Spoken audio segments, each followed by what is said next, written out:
দুৰ্নীতি বিৰোধী যুৱ শক্তি অসমৰ কেন্দ্ৰীয় সমিতিৰ মৰাণত সংবাদমেল 2017 চনৰ পৰা প্ৰৱৰ্তন কৰা দুৰ্নীতি বিৰোধী যুৱ শক্তি বঁটা এইবাৰ 9 ডিচেম্বৰত গুৱাহাটী কলাক্ষেত্ৰত প্ৰদান কৰাৰ ঘোষণা। অনলাইন ট্ৰেডিং এপসমূহৰ বিৰুদ্ধে সৰব দুৰ্নীতি বিৰোধী যুৱ শক্তি অসম। এনে জালিয়াতি কৰা কোম্পানীসমূহক অসমত এই কাৰ্যপন্থা বন্ধ কৰিবলৈ সক্ৰিয়ণী সংগঠনটোৰ। দুখীয়া ৰাইজক সুহি খোৱা বিদ্যুতৰ স্মাৰ্ট মিটাৰৰ ওপৰতো বিহিত ব্যৱস্থা গ্ৰহণ কৰিবলৈ চৰকাৰক দাবী সংগঠনটোৰ। সংবাদমেলত দুৰ্নীতি বিৰোধী যুৱ শক্তি অসমৰ কেন্দ্ৰীয় সমিতিৰ সভাপতি ৰাকেশ গগৈ, কাৰ্যকৰী সভাপতি কুমুদ দাস, সাধাৰণ সম্পাদক কুশল খাটনিয়াৰকে প্ৰমুখ্যে কৰি সংগঠনৰ বিষয়ববীয়াসকল উপস্থিত থাকে। মই দুৰ্নীতি বিৰোধী যুৱ শক্তিৰ কেন্দ্ৰীয় সভাপতি ৰাকেশ গগৈ, আমাৰ কাৰ্যকৰী সভাপতি কুমুদ দাস ডাঙৰীয়া, সাধাৰণ সম্পাদক কুশল খাটনিয়াৰ, ভুৱন হাজৰিকা সভাপতি, কেন্দ্ৰীয় সাধাৰণ সম্পাদক চিত্ৰ বৰুৱা, বাকী আমাৰ কাৰ্বি আংলং জিলা, গোলাঘাট জিলাৰ, ডিব্ৰুগড় জিলাৰ বিষয়ববীয়াসকল ইতিমধ্যে আমাৰ আজি উপস্থিত হৈছে কাৰ্যনিৰ্বাহক সভাত। তো আগন্তুক আমি ইতিমধ্যে দুৰ্নীতি বিৰোধী যুৱ শক্তিয়ে 2017 চনৰ পৰা আমি আন্তঃৰাষ্ট্ৰীয় দুৰ্নীতি বিৰোধী দিৱস উদযাপন কৰি আহিছোঁ।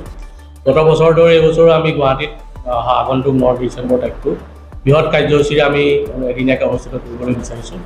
তাৰ কাৰণে আমি গুৱাহাটী কলাক্ষেত্ৰত অনুষ্ঠিত হ'ব। তাৰ কাৰণে আমি সংবাদ জগতৰ পৰা আদি কৰি আৰক্ষী বিষয়া আৰু সামাজিকভাৱে প্ৰতিষ্ঠিত যিসকল মানুহে সমাজৰ প্ৰতি দায়বদ্ধতা আগবঢ়াইছে, যুৱ ব্যৱসায়ী, এনেকৈ কৰি 5টা শিতানত আমি এবাৰো বঁটা ৰাজ্যিক ভিত্তিত প্ৰদান কৰিবলৈ আমি সিদ্ধান্ত গ্ৰহণ কৰিছোঁ।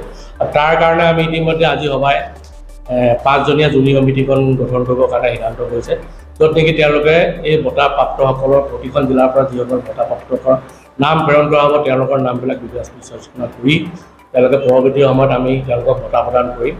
আৰু বঁটা প্ৰদান কাৰ্যসূচীটো খুব গাম্ভীৰ্যপূৰ্ণভাৱে আমি অনুষ্ঠিত কৰিবলৈ লৈছোঁ। তাৰ কাৰণে আপোনালোক সকলোৰে সহযোগিতা আমি অসমবাসীৰ সহযোগিতা আমি কামনা কৰিছোঁ। আৰু লগতে আমি এই বিষয়ে আজি সভাই আমি সিদ্ধান্ত কিছুমান কৰিছোঁ। অসমত বিশেষকৈ বহু ধৰণৰ এই যি আমাৰ বিভাগসমূহত চলি থকা অনিয়ম অনীতিৰ বিষয়ে আমাৰ সভাই আজি সিদ্ধান্ত কৰিছে। তেওঁলোকৰ প্ৰতি আমি তেওঁলোকৰ যিখিনি কাৰ্যপন্থা, তেওঁলোকৰ তথ্য প্ৰমাণ আমি গ্ৰহণ কৰি পৰৱৰ্তী পৰ্যায়ৰ ৰাইজৰ মাজলৈ আমি আগুলিয়াই নিয়াৰ লগতে আইনী ব্যৱস্থা গ্ৰহণ কৰিবলৈ আমি আজি সভা সিদ্ধান্ত কৰিছোঁ। আৰু লগতে অসমত চলি থকা যিসমূহ আমাৰ অনলাইন ট্ৰেডিং, এই বিষয়ে আমি আজি 3 মাহৰ আগতে আমি সংবাদ মাধ্যমৰ যোগে অৱগত কৰিছিলোঁ। এতিয়া বহুসকল ট্ৰেডিং কোম্পানী ইতিমধ্যে অসমৰ পৰা পলায়ন কৰিছে। তো তাৰ বাবে যি ধৰণৰ যাৱতীয় আইনী ব্যৱস্থা ল'ব লাগে, এই ব্যৱস্থা ল'বৰ কাৰণে আমি ইতিমধ্যে বহু প্ৰতিষ্ঠানৰ প্ৰতি আমাৰ পিনৰ পৰা আইনী জাননী প্ৰেৰণ কৰিছোঁ। তেওঁলোকে কিন্তু গুৰুত্ব দিব পৰা নাই।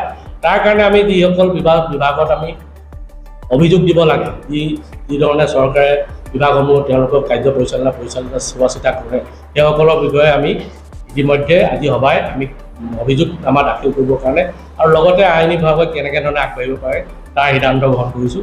তেওঁলোকক যিসকলে ফ্ৰড কোম্পানী ইতিমধ্যে অসমত চলি আছে, তেওঁলোকক আমি আজি এই সভাৰ পৰা এই সংবাদ মাধ্যমৰ যোগেদি সকীয়াই দিব বিচাৰিছোঁ, যাতে তেওঁলোকৰ কাৰ্যপন্থা অসমত বন্ধ কৰক।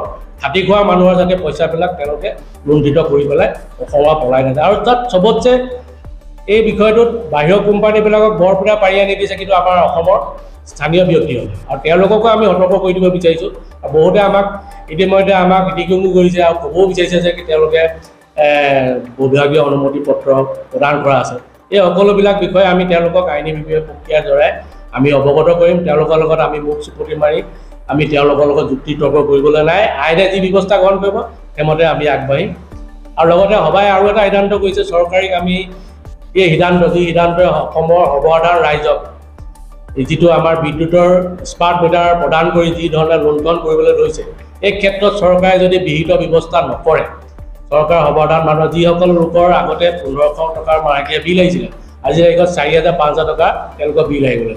তো খাটি খোৱা যিখন মধ্যবিত্ত মানুহ, তেওঁলোকে এই আৰ্থিক অনাটনৰ মাজত আমি কি ধৰণে বিদ্যুতৰ বিল আদায় কৰিম, এই ক্ষেত্ৰত সংশ্লিষ্ট আমাৰ অসম চৰকাৰৰ মাননীয় মুখ্যমন্ত্ৰীক আমি সভাৰ পৰা আজি আহ্বান কৰোঁ, যাতে বিদ্যুতৰ মাচুলৰ ক্ষেত্ৰত তেওঁলোকৰ চৰকাৰে গুৰুত্ব প্ৰদান কৰি ইয়াৰ ওপৰত বিহিত ব্যৱস্থা